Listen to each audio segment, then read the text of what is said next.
What is breakout and what is fake out, ये दोनों क्या होते हैं और इनमें क्या डिफरेंस है और ये किस जगह पे इसको इस्तेमाल किया जाता है। देखिए, ब्रेकआउट जो है वो एक इंतज़ार का नाम है।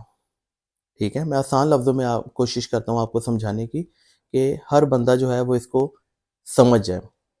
ब्रेकआउट जो है वो एक इंतज़ार का नाम है। जब मार्केट चल रही होती है तो हम वेट करते हैं कि किसी लेवल के ब्रेकआउट होने का, चाहे वो रेजिस्टेंस पे हो, चाहे वो सपोर्ट पे हो, यानी कि चाहे वो ऊपर वाली साइड पे ब्रेकआउट होना हो या नीचे वाली साइड पे ब्रेकआउट होना हो, हम उसका वेट करते हैं।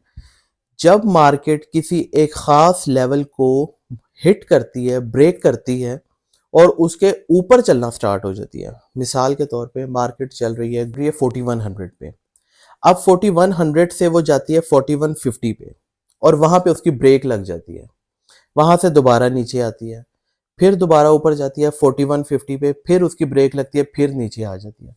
इसी तरह 2 3 4 अटेम्प्ट्स करती है, उसको वो ब्रेक नहीं कर पाती, वहां से नीचे आ जाती है। अब कुछ टाइम के बाद क्या होता है कि मार्केट दोबारा उस लेवल पे जाती है 4150 पे और उसको ब्रेक कर देती है। ठीक है, अब यहां से आपने थोड़ा सा इसको जरा ध्यान से इस चीज को समझना है। वो मार्केट 4150 के लेवल को ब्रेक कर देती है, अब वो चले जाती है 4160 पे, 4155 पे, 4165 पे, इस रेंज तक ऊपर चलना स्टार्ट हो जाती है। अब इसको कहते हैं ब्रेकआउट, लेकिन इसको कहते हैं ब्रेकआउट ही है, लेकिन कुछ कंफर्मेशन होने के बाद। ठीक है, अगर मार्केट 4150 को ब्रेक करके कुछ टाइम के लिए उसके ऊपर सस्टेन कर ले अपने आप को, कोई अच्छी क्लोजिंग दे दे, डे की क्लोजिंग दे दे, वीकली क्लोजिंग दे दे, H4 की क्लोजिंग दे दे, बड़े टाइम फ्रेम पे 4150 के ऊपर किसी भी लेवल पे 4160 हो जाए, 65 हो जाए, 70 हो जाए, वहां पे अगर मार्केट अपनी क्लोजिंग दे देती है तो इसका मतलब कि ये एक अच्छा ब्रेकआउट है। और उसके बाद, ब्रेकआउट के बाद एंट्री हम किस तरह से एग्जीक्यूट कर सकते हैं।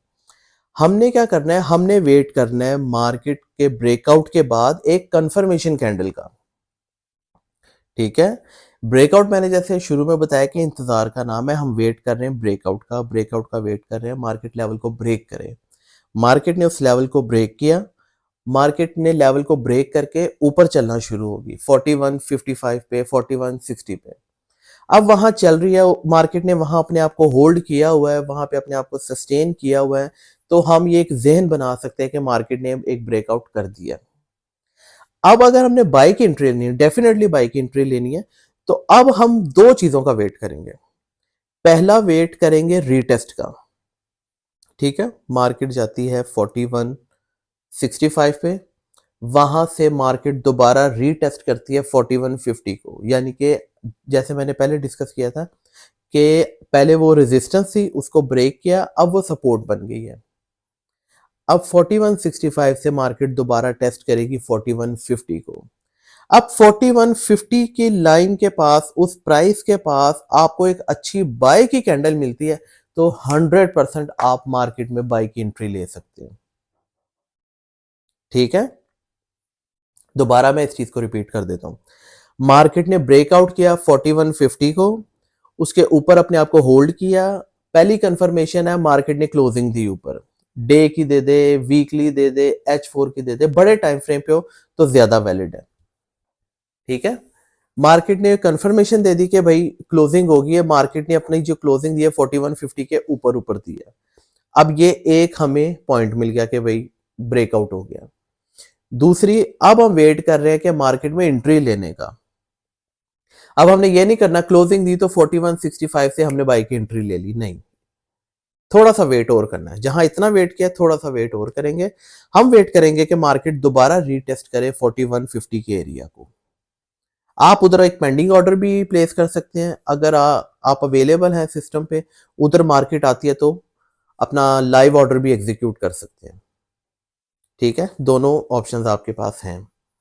अब जब 4150 पे आएगा, वहां से आप बाई की एंट्री को ओपन करेंगे, स्टॉप लॉस आप उसका लगा देंगे जिस कैंडल ने ब्रेक किया उस कैंडल के लो से थोड़ा सा नीचे, यानी कि जिस कैंडल ने मार्केट को ब्रेकआउट दिया है, नीचे से आ रही है, एक अच्छी बुलिश कैंडल बनी है, उसने ब्रेकआउट किया मार्केट को, वो जो 4150 से नीचे लास्ट कैंडल थी उसका जो लो है उससे थोड़े से पिप्स नीचे रख के आप उसका स्टॉप लॉस लगा सकते हैं और टेक प्रॉफिट ऊपर रख सकते हैं, रिस्क रेशियो रिवॉर्ड को उसको मैनेज करते हुए, रिस्क रेशियो रिवॉर्ड देखते हुए। अगर आपका स्टॉप लॉस 200 पिप का है तो आप 600 पिप का टेक प्रॉफिट लगा सकते हैं। अगर 300 पिप का है तो आप 900 पिप का लगा सकते हैं। अगर 100 पिप का है तो आप 300 पिप का टेक प्रॉफिट लगा सकते हैं। ठीक है, ये हो गया ब्रेकआउट। तो पहले हमने वेट करना है 4150 के ब्रेक होने का। 4150 ब्रेक हुआ, ऊपर क्लोजिंग मिल गई, पहली कंफर्मेशन। उसके बाद मार्केट ने रीटेस्ट कर लिया, दूसरी कंफर्मेशन। तीसरा, मार्केट ने उस लेवल पे एक अच्छी बुलिश कैंडल बनाई, अच्छे वॉल्यूम वाली बुलिश कैंडल बनाई, तीसरी कंफर्मेशन। ये 3 कंफर्मेशन होंगी तो हम एक अच्छी एंट्री ले सकते हैं मार्केट में। अच्छी एंट्री से मुराद के अच्छे पिप्स गेन कर सकते हैं उस ट्रेड के अंदर, थोड़े से रिस्क के साथ बड़ा प्रॉफिट उठा सकते हैं मार्केट से। ठीक है, इसको कहते हैं ब्रेकआउट। सेम इसी तरह ये सेल में भी एग्जीक्यूट होता है। यही चीज सेल में भी होती है कि अगर मार्केट सपोज नीचे 4000 के लेवल पे है, मार्केट ऊपर से नीचे आई, नीचे टेस्ट किया, ऊपर गई, फिर टेस्ट किया, फिर ऊपर गई, फिर टेस्ट किया, 2 3 4 अटेम्प्ट के बाद जब मार्केट ने फाइनली उस लेवल को ब्रेक किया 4000 को, अब वो आ जाती है 3990 पे, 3985 पे, मींस 3985 पे, 3990 पे आ जाती है। अब हमने वेट करना है कि उस लेवल पे मार्केट अपनी क्लोजिंग करे, H4 की, जैसे भी बताया, डे 1 की या वीकली कैंडल की क्लोजिंग करे। वो कंफर्मेशन मिलती है, फिर हम रीटेस्ट करेंगे। अब रीटेस्ट जो होगा वो रेजिस्टेंस का होगा। पहले सपोर्ट ब्रेक हुई, लेकिन अब रीटेस्ट जो होगा वो रेजिस्टेंस का होगा। जैसे ऊपर रेजिस्टेंस ब्रेक हुई, रीटेस्ट जो था वो सपोर्ट का था, अब रीटेस्ट जो है वो रेजिस्टेंस का होगा।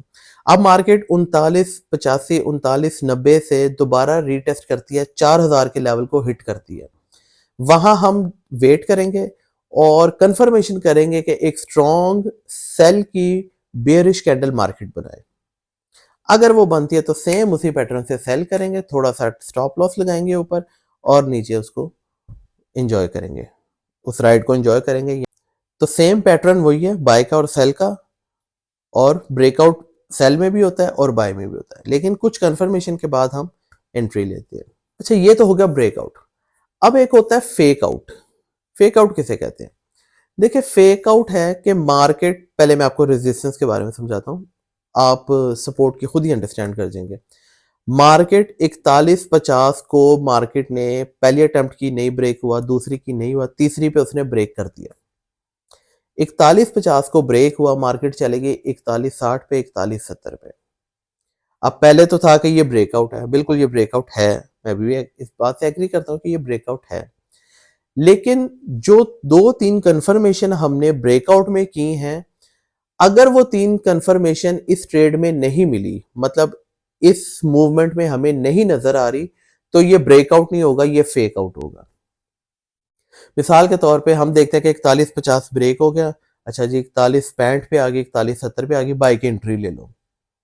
ठीक है, हमने बाय की एंट्री ली, वो 4170 को हिट करके अपनी क्लोजिंग फिर 4150 से नीचे कर दे, 4140 पे कर दे, 4130 पे, 4120 पे। अब वहां हम फंस गए, फिर हम उस ट्रैप में आ गए। तो जिस मूवमेंट में हमें कंफर्मेशन मिलती है, ये जो मैंने 2 3 कंफर्मेशन बताई है, अगर वो वैलिड है और वो हमें मिल रही है तो ये ब्रेकआउट है। अगर कंफर्मेशन नहीं मिल रही तो ये फेक आउट है। तो लिहाजा जब भी हमने ट्रेड एग्जीक्यूट करनी है, मतलब इस कंफर्मेशन का वेट करना है, तो ये दोनों चीज़ों का हमने खास ख्याल रखना है। देखें, फॉरेक्स मार्केट जो है ना, ये पेशेंस का काम है, ये सब्र का काम है। इसमें अगर आप जल्दबाजी करेंगे या पैनिक होंगे या जज्बाती होंगे तो इसमें नुकसान ही उठाएंगे। इसमें हर चीज़ के लिए हमें वेट करना पड़ता है, एंट्री लेने के लिए भी वेट करना पड़ता है और एग्जिट करने के लिए भी वेट करना पड़ता है। ना हम जल्द एंट्री ले सकते हैं, ना जल्द एग्जिट कर सकते हैं। दोनों चीज़ें जो है वो अपने टाइम पे हमने इसमें सरअंजाम देनी होती है। ठीक है, तो ब्रेकआउट और फेक आउट यही डिफरेंस है। ब्रेकआउट में हमें कंफर्मेशंस मिलती हैं, फेक आउट में मूवमेंट होती है मार्केट की वो वाली, लेकिन उसके बाद हमें कोई कंफर्मेशन नहीं मिलती। तो जब तक कंफर्मेशन नहीं है हम मार्केट में एंट्री नहीं लेंगे, थोड़ा वेट करेंगे। अगर एक अच्छा इसमें एक और भी एक ट्रेड बन सकती है, ये देखिए मैं अभी बात हो रही है तो मैं उसमें आपको बताऊं। अगर फेक आउट है, मार्केट 41.50 से 41.70 पे गई है, हम वेट कर रहे हैं क्लोजिंग का, ऊपर क्लोजिंग करें, वो क्लोजिंग नहीं करती, 41.50 से नीचे आके 41.40-30 पे क्लोजिंग करती है, आप वहां सेल की एंट्री ले सकते हैं। वहां पे सेल की एंट्री एग्जीक्यूट करें, थोड़ा सा स्टॉप लॉस लगा दे, 41.50 के ऊपर स्टॉप लॉस लगा दे।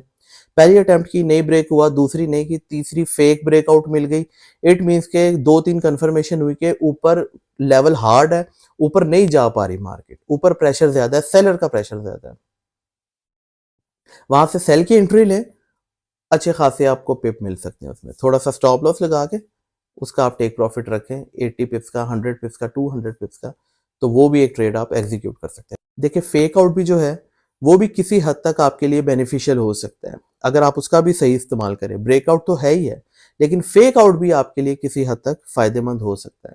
फेक आउट मिला मार्केट में, आप जिस तरफ फेक आउट हुआ है उसके ऑपोजिट ट्रेड उठा लें। मिसाल के तौर पे मार्केट ने सपोर्ट को ब्रेक किया नीचे, दोबारा आगे वहां से आप बाई की एंट्री ले लें, वहां से बाई की लें, सपोर्ट से थोड़ा सा नीचे आप स्टॉप लॉस लगा दें, ऊपर उसका रिस्क जो है वो उसको मैनेज करके ऊपर उसका टेक प्रॉफिट लगा दें। इसी तरह आप ऊपर वाले लेवल पे भी कर सकते हैं। ठीक है, थैंक यू वेरी मच।